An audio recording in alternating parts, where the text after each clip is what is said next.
Welcome to Next Economy Now. I'm your host, Andrew Baskin. The goal of this interview series is to highlight the leaders who are taking a regenerative, bioregional, democratic, diverse, transparent, and whole systems approach to using business as a force for good. In this episode of Next Economy Now, Kevin Bayuk, a partner at Lift Economy, interviews Ahmed Rahim. Ahmed is founder of Numi Tea, serving as CEO and Chief Alchemist. Numi pioneered the introduction of teas such as Rooibos, or red tea, lemon myrtle, honeybush, dried desert lime, and others that were popular in Europe but were completely unknown in the United States. Ahmed is fluent in English, Arabic, French, German, and Czech. He has a Bachelor's of Arts in Psychology and Theater from New York University and has studied film at various universities in Paris and in Prague. Some of the highlights from Kevin's interview with Ahmed include the story of how Numi differentiated itself from a seemingly saturated market by offering the purity of real ingredients and replicating success from other bioregions, introducing teas that had experienced success in European markets. Ahmed describes Numi's core operating principles and how they result in beneficial social and ecological impact that scales as the company grows. He talks about Numi's foundation and their work in creating Waldorf-inspired schools in Oakland, supporting local nonprofits, and advancing clean water and other beneficial impacts internationally. And they discuss Ahmed's coalition building that brings together leaders in the sustainable food world to collaborate and together create a larger beneficial impact. So without further ado, please enjoy Kevin Bayuk's conversation with Ahmed Rahim. Thanks for joining us, Ahmed. Thank you, Kevin, for having me. I would love to start by, if you would, sharing a little bit of the story of how you got Numi Tea started and maybe focusing a little bit on why as well. Yeah, sure, Kevin. Well, Numi started about 17 years ago in late 1999. The idea came from my sister and I, who were both born in Baghdad, Iraq, and immigrated here to the United States as kids. And, our drink of hospitality in our home country of Iraq is this dried desert lime that in Arabic, well, only in Iraqi language, is called Numi. And, we drink that as our drink of hospitality anywhere you go, like you have green tea in China or yerba mate in Argentina or Coca-Cola here in the U.S. There they serve you this dry desert lime. It's just a pure lime that's sun-dried, and we call it Numi. And it's only drunk in Iraq, and it's used as a spice. This dried lime is used as a spice everywhere throughout the Middle East in cooking, but it's only drunk as a beverage there. And so, we wanted to import it into this country, and it hadn't been brought here. And, my sister and I both had our journeys throughout the world. I had lived in Europe for about 10 years as an artist, and my sister also traveled the world in Europe and U.S. as an artist. And my last 5-6 years in Europe, I spent in Prague, and I opened up teahouses there. And I had also a wholesale business of distributing loose teas to a bunch of tea shops throughout all of Eastern Europe. So long story short, with my tea knowledge, running tea houses and knowing all about teas, and my sister's artistic background, we both came together to say, hey, let's bring this lime to the U.S. and this dry desert lime called Numi, and let's bring some other teas and herbs that really aren't in the marketplace. So I moved back to the U.S. in 99 and just checked out the market here in the Bay Area, based in Oakland. That's where my sister was living. And, I noticed there was herbs like Rooibos and Honeybush that weren't in the market yet that were really popular in my tea houses and in Europe. And I noticed that everyone was putting natural flavorings in their teas, which I didn't understand, these oils and artificial natural flavors that they're putting with mint and then mint flavoring. And I didn't really understand it. So I also took a position on just put real ingredients, just put real mint, put real freeze-dried fruits, put real spices and so on. So we took immediately a real cutting advantage to enter and establish ourselves in the marketplace because, most categories are pretty crowded, especially tea, which has been drunk for thousands of years. And it's actually the most consumed beverage in the world after water. How do we cut our teeth and get some space in the market? So I think our innovation really helped. Our purity of ingredients, it's still one of our leading advantages. Everyone still uses natural flavors, which is just lab created. And then, of course, our values of organic and fair trade. Now we're the largest importer of fair trade ingredients into the United States in our short period of time. So those were some of the reasons that we believe that there's an opportunity here with our values. Nobody was doing that then to the degree. It's changed the last 17 years. There's more people doing it, but We were really the first in a major way. And of course, with all these innovative products and real purity of ingredients. And that's kind of stayed our mantra, although it's grown and gotten much deeper. But it's been our true commitments from day one to really bring out a premium, ultra premium tea that's pure ingredients, that's committed to the farmers, and that's committed to the planet. So you really had a kind of a whole concept from the beginning, in terms of, it wasn't only just having an incredibly high quality product. That was part of it. It's important to look at the quality, kind of a differentiated product that was made from real ingredients from primary producers. But it's you already were considering the welfare of the earth, the welfare of the producers already from the get-go. And obviously you married all of that idea with some aesthetic beauty in terms of how it's presented to the marketplace. So it's kind of like a lot of wholeness from the beginning. At that time, what kind of sense did you have for what the next 5, 10 years? Did you have like a vision and a plan that you've developed that you knew you recognized there's this niche and this opportunity, but did you have a sense for what things would look like in 10 years? We've talked to different entrepreneurs who do have that sense, and some who kind of got surprised by the timing. I'm kind of curious how it went for you. Well, I was personally pretty naive to the U.S. marketplace. I mean, I had done tea work in Europe, but it was very different with teahouses and bulk tea sales. So entering, the Whole Foods and the Targets and the Safeways and all the food service, operators that we worked with from the first, few years, it was a big learning curve because, it's not just in selling in the product, but, getting the consumer and the participant to really understand Numi. So how to market the brand. But we quickly realized that, hey, we have something that people want. I mean, they want that purity of ingredients. They want a single ingredient like Rooibos or lime or pure mint or, a real jasmine green tea. They want that. And you said something that I probably overlooked, which is, we brought it in a way that was very different. It wasn't this commercial looking product. It was an art piece. I mean, my sister's paintings on the front of all the packages, which she got inspired by my photographs because I was a photographer and filmmaker. So she used a lot of my photographs to make the paintings, of my travels around the world. We quickly realized, okay, there's this niche and this wholesome idea that we had created as artists, not as business people, was really capturing the imagination of the shopper and of the tea drinker and of those that might not have drunk tea. So we were really doing something right. So we were able to leverage that and use that for 5 to 10 years until, we sort of changed our packaging after 10 years and went another direction to go deeper into the stories we were doing. But we used the artistic expression. We used the real ingredients. We used the unique and innovative ingredients. And of course, the values kept building. But, after Rooibos and Honeybush and lime and jasmine and pure black teas that, most of it was just low grade dust or fannings, but using a whole leaf, we said, how do we take that to the next level? So, our innovations continued. We introduced pu'er tea. We introduced flowering tea. We introduced turmeric. We introduced, savory. Some worked, some didn't, but we kept that theme going, and using that innovation and quality and artistic packaging and expression and really creating that Numi culture from our first year. So we didn't know what, we don't know what you don't know. And when you're a new brand, you really need to keep your eyes and ears open to how people are receiving it.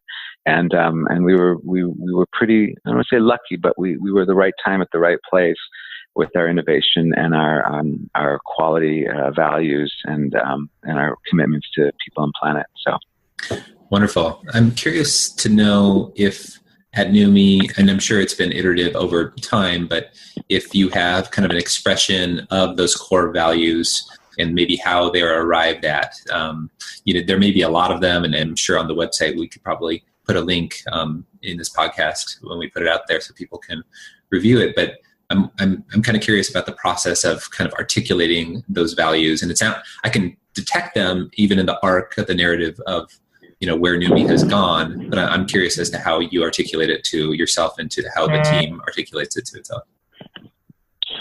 Well, I think there's, obviously the basics of being an agricultural product, which is growing in the earth. It's, to make sure that you're treating the earth with high respect and making sure that everything's organic.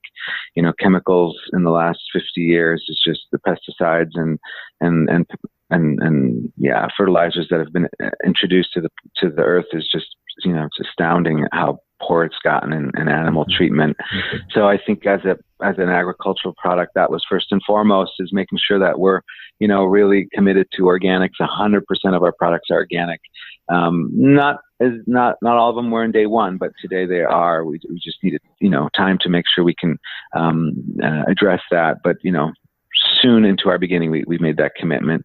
And fair trade, that term didn't even really exist when we launched, but we were already committed to it, going and visiting the farmers and understanding their needs. I mean, they used to be surprised 16, 17 years ago when I'd fly over to China or India and ask them what their needs are. And they were like, "You're not coming out here to beat us up on pricing?" I'm like, "No, I can do that over a phone or an email." If that was my intention is to really be here to learn what your needs are and how we can help you and support you, because you're doing all the hard work. So I think the social responsibility was something that, we really need to make a priority in our commitment of creating millions and millions of tea bags. So, and producing all this product, because for us, it's, we believe that every manufacturer is responsible for everything they do.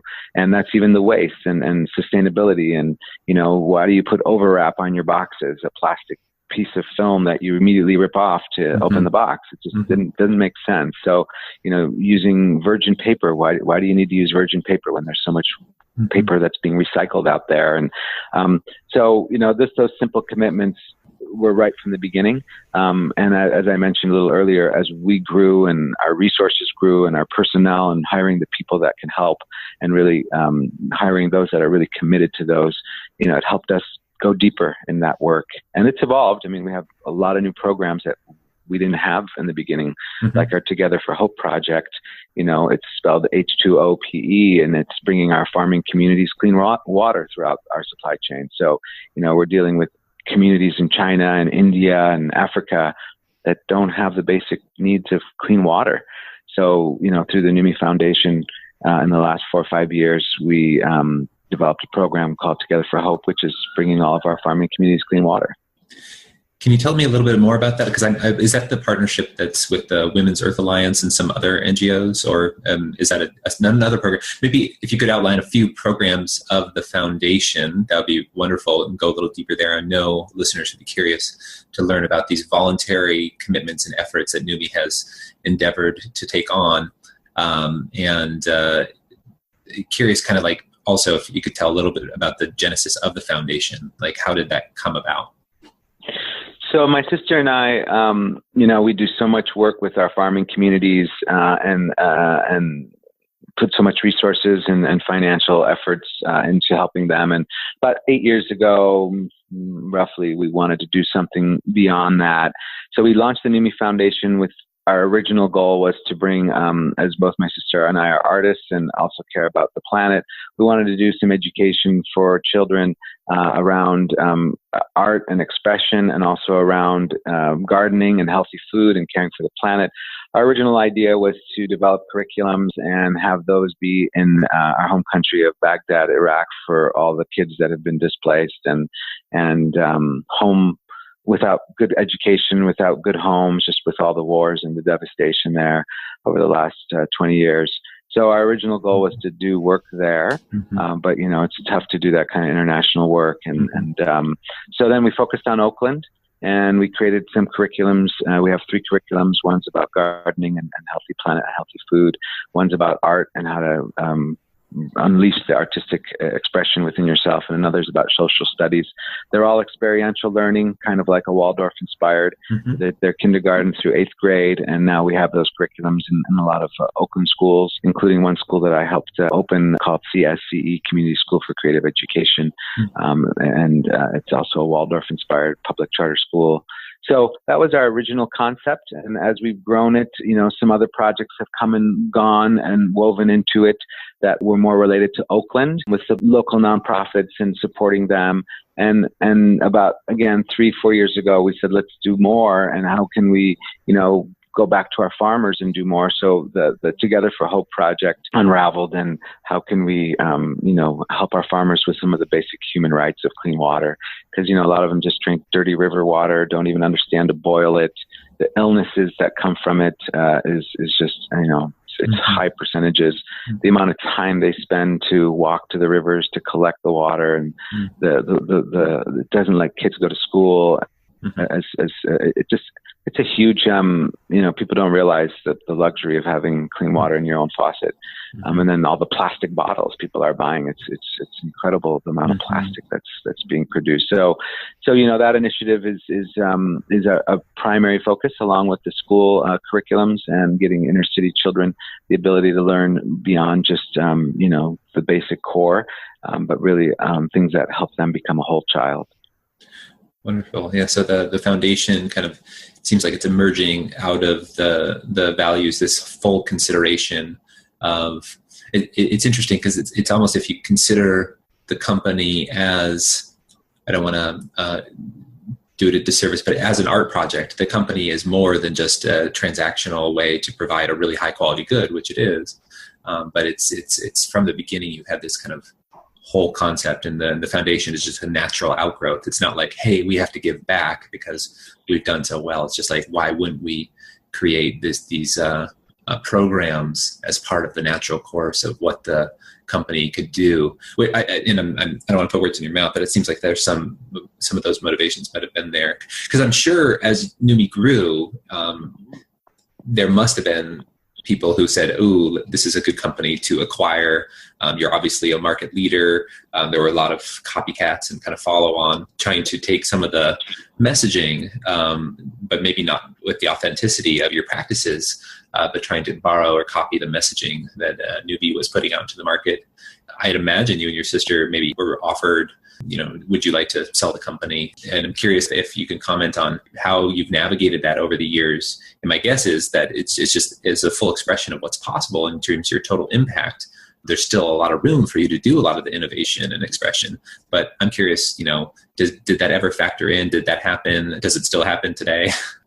Yes. I mean, you bring up some good points, Kevin, and I would just highlight 2 or 3 areas within that is, I think, there's so much work any company can do, and it's obviously setting your priorities and setting commitments to it, just like any relationship in life. And I think for us at Numi, there's the Numi Inc, the company, and what we do in our everyday, and how we better that and how we make it stronger externally and internally.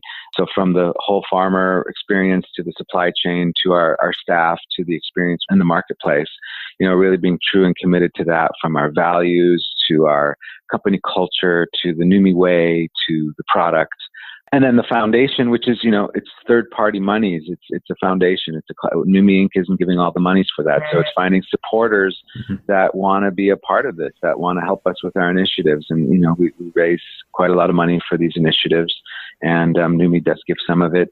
But I think it's trying to find, the holistic approach without distracting us from also running a business, because we still have to run a business and make our profits and pay our employees and all the things that go along with it. And, as we've grown, there's always interest, and we get knocks at the door, and want to be kind and say thank you. And I'm always interested in it. I don't think, that's not our path at this time. It's not where we want to go is to sell the company. However, these people can help us. These people have money, and they can help us on the foundation side. They might help us with partnerships. Like, we created a partnership with a large company that wanted to license our brand, and that's a coffee company, but they wanted to license it in another format for Numi. And we also just created a new partnership with quite a large company, an $8 billion company that wanted to use the Numi brand in the iced tea bottles. And we said, that's great. We would love to, if we do it in glass and we make sure it's all organic and it's all fair trade, you can use the brand, you have the distribution. So Because at the end of the day, the more tea we buy, the more we participate in helping our farming communities, the more organics we're creating, the more sustainable and social supply chain, and the more impact we have. So, I think these larger companies, when it makes sense, we want to definitely partner with them, not on an acquisition, but on a partnership and a strategy that helps us, and, one thing that comes to mind is our expansion. You said, I think this is the last thing I wanted to comment on, which is you mentioned, you have more innovation, more work to do. Yeah, that's what keeps us going and what keeps us excited and waking up every day. I think there is so much. We just launched a line of holistic teas. There are all kinds of exotic herbs and from Tulsi to Moringa to Guayusa to bamboo leaves to cedar tips to ashwagandha, maca, all these herbs that are really good for you. And, these are working with indigenous cultures all around the world. And it's bringing these herbs that have never been brought to this country, like we did with turmeric or pu'er. They're known, but they're not really known. Now they're getting known because of what we've helped to do in building it. And a lot of people, I want to say copying us, but seeing that, hey, this is an opportunity. And then, there's a lot more distribution. I think, the Safeways and the Whole Foods and the Targets are great, but, how do you really get into the Costco's and the Walmarts and the bigger retailers that can really help us support our farmers more? More we sell, the more we can create impact. And it's not about selling out because you've sold to the big retailers. It's about growing the impact you have on the planet. And when that's your, common denominator, then it's about growth, in the whole supply chain. Yeah. I appreciate the focus on impact. So there's a lot of work to be done. The company, as the company grows, you're able to continue growing your impact. Your Numi is seen as a leader in impact. I'm curious, a number of the listeners to our podcast are involved in the B Corp community. I'm wondering if you have any comments on how you see the B Corp community in terms of as a movement around impact. Just your thoughts on the effect or the impact of the B Corp certification standard.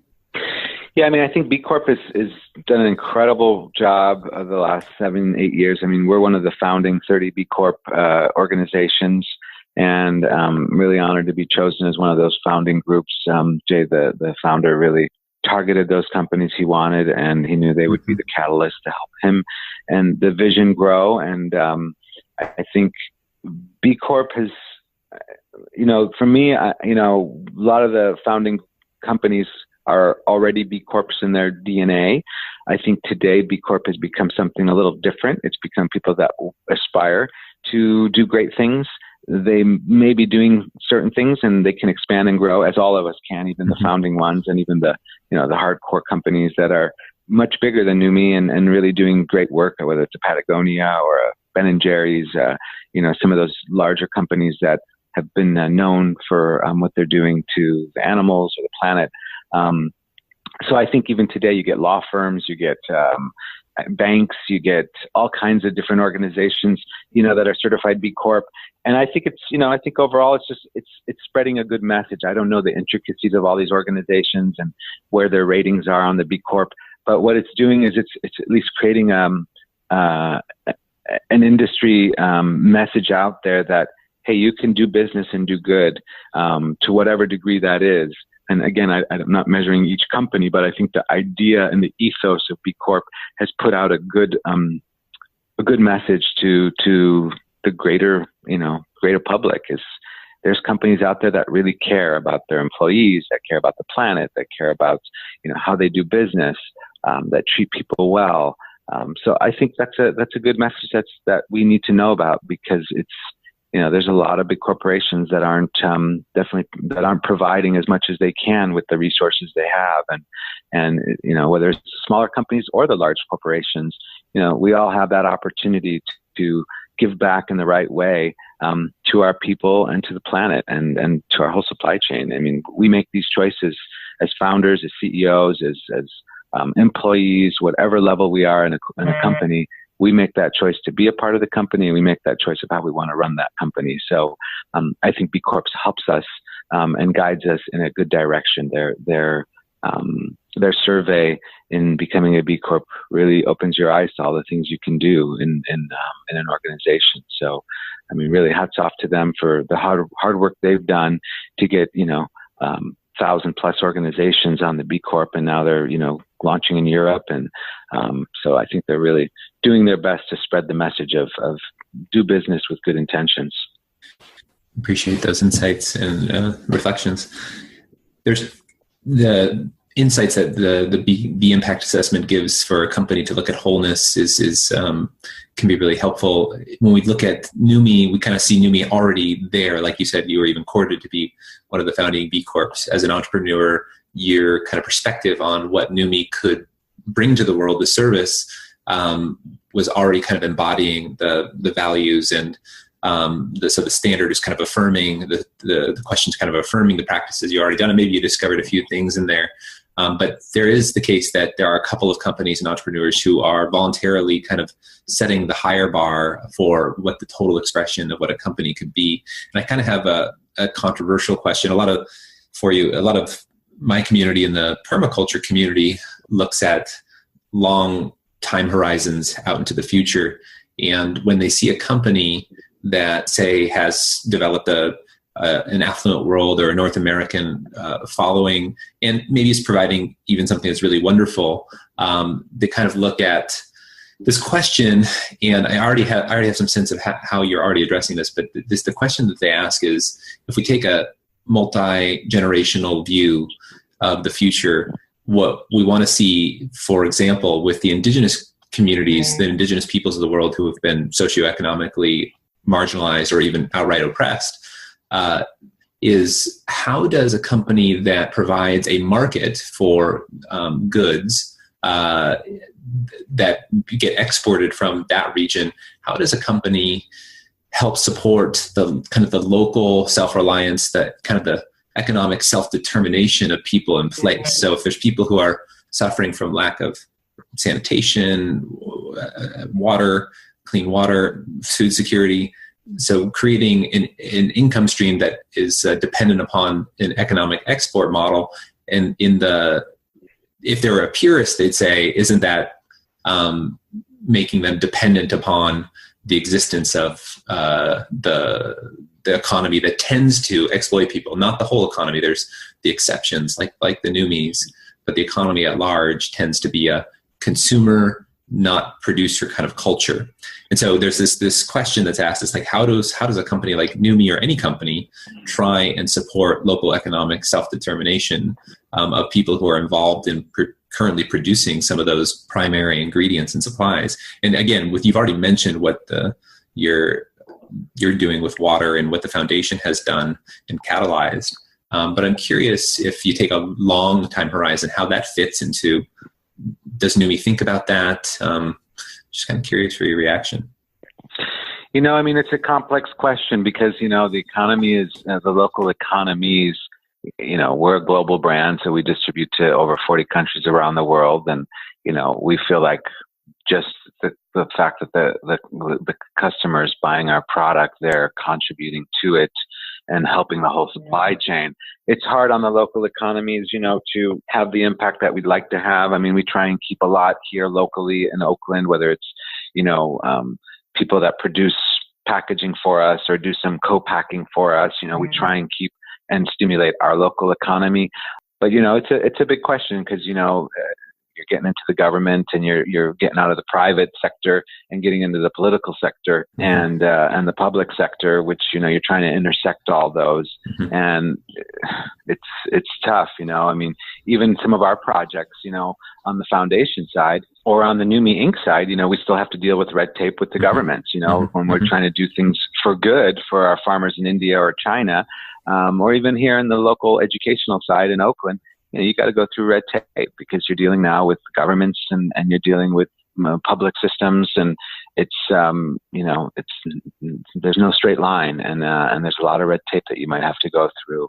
And even on our social sustainable efforts, when we want to, like this non-GMO, verification that people are putting on their package, we had to not fight, but we had to really awaken the eyes of those people doing those verifications to say, wait, well, you're verifying tea bags that are made of this see-through material that's GMO.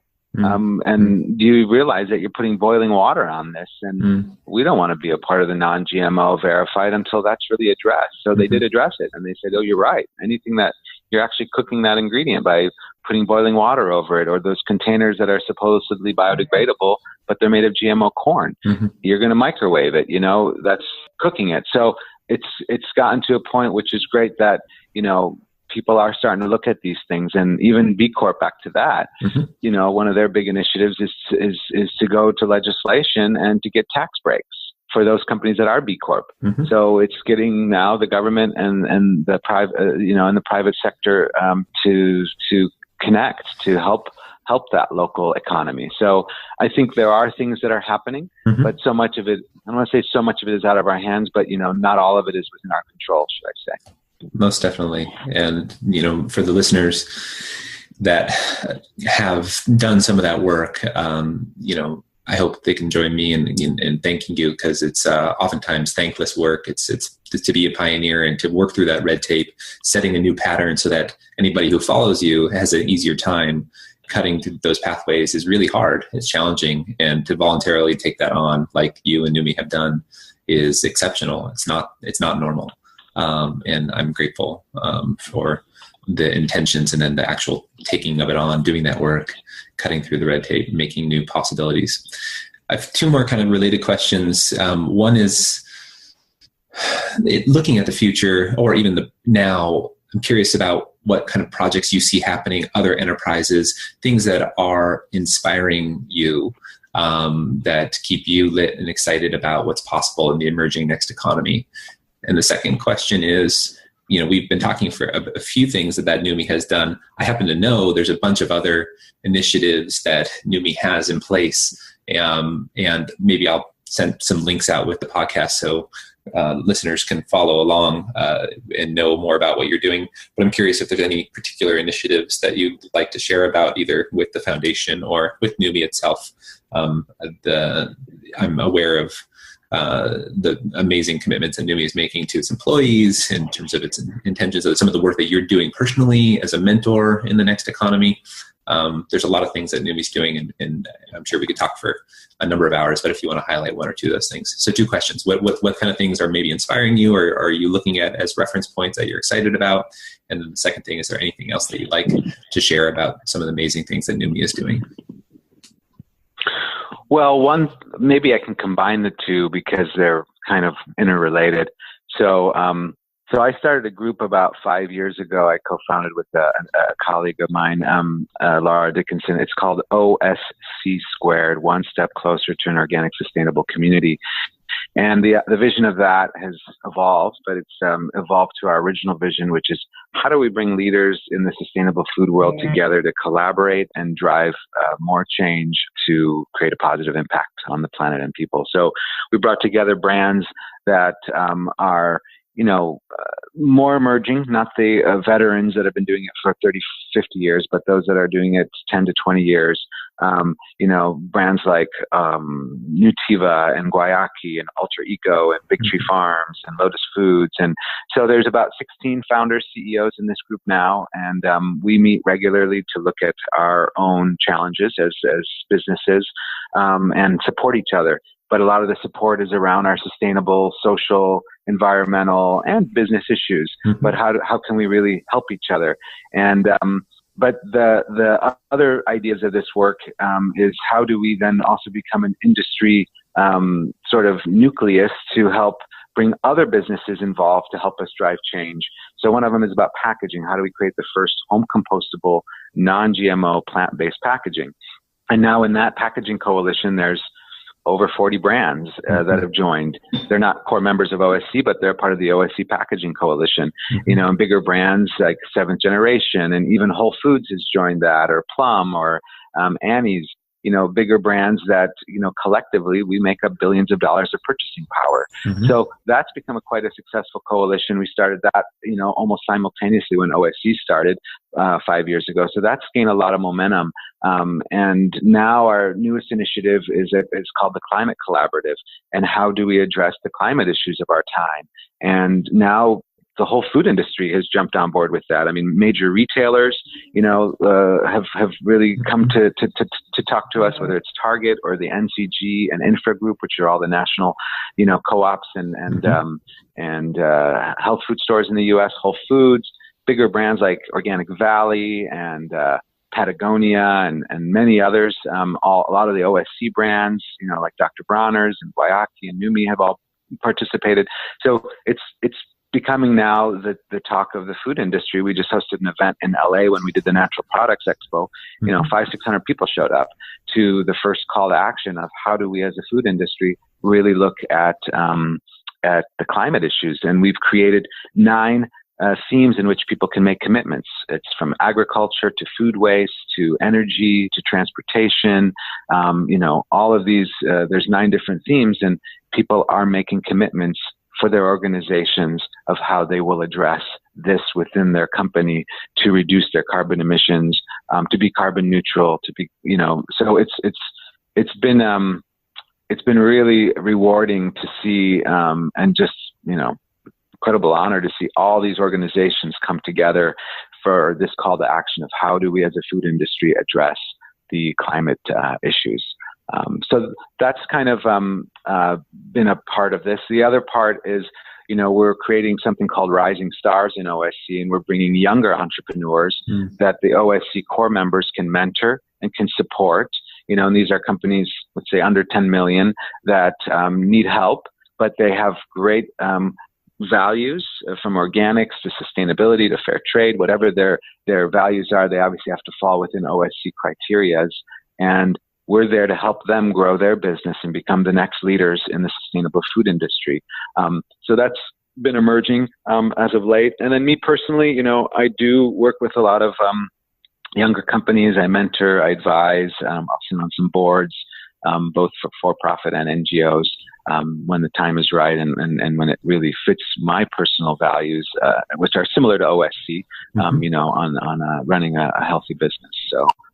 So those are some of the things that come to mind there, that how can we collaborate, because collaboration is so important, and get ourselves out of our silos, both on an individual level and an organizational level, and really support each other, whether it's to help our business grow or to help the whole industry and the food industry grow and do good things. And at the end of the day, what this does is just talks to the customer more. So that when somebody's shopping for a product, they see a collective that are doing good things, and they say, I want to be a part of that. Similar to B Corp, that they're aligned, they're doing something good out there.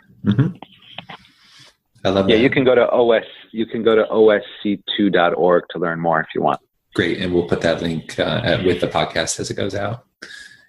I really appreciate your dedication and commitment to your values, to innovation. And I think there's this underlying theme of kind of like hospitality and making people feel comfortable and invited. This call to collaboration that you co-initiated, all of those, what does it mean to invite people in? There's so much going on in today's world, so much suffering and so many problems. And there's a lot of people who are taking the attitude of pointing out what's wrong, but it takes a lot of courage and insight and a empathetic kind of perspective, I think, to invite people in as if you were inviting them into your home for a cup of tea. And your whole business and your constellation of activities that have been built around Numi kind of have that invitation kind of built in, which I'm really vibing on right now. Is there anything else that you'd like to share with Next Economy Now listeners? Ahmed, I really appreciate the time you've taken to share with us. And again, just really grateful for your great work. No, thank you, Kevin. I appreciate the opportunity and this chance to share our story and what we're doing. And I think, the last thing you said really resonates is, hospitality and welcoming is so important. Not just in tea as a culture. Tea has ceremonies all over the world, and it's about sitting together and creating space and working together. But, it's also my culture, from where I come from. It's about being a community. And I think people need community more than ever right now. I think whatever your political stance is in the world, I know that's just dividing us more. How do we come together as people and as hearts and share and connect and have common goals to do things better for the people and the planet that surround us, because that's what we've come into and that's what we go out into. So how can we do more and do it better? So yeah, I think that really resonates, that hospitality and creating community, because I think in today's time it's I think the most important thing. Very much in accord with that. And again, just super grateful. And I want you to know your leadership does not go unnoticed. So thanks for thank you so much, Kevin. Appreciate it. Next Economy Now is a production of Lift Economy. Lift is an impact consulting firm whose mission is to create, model, and share a locally self-reliant economy that works for the benefit of all life.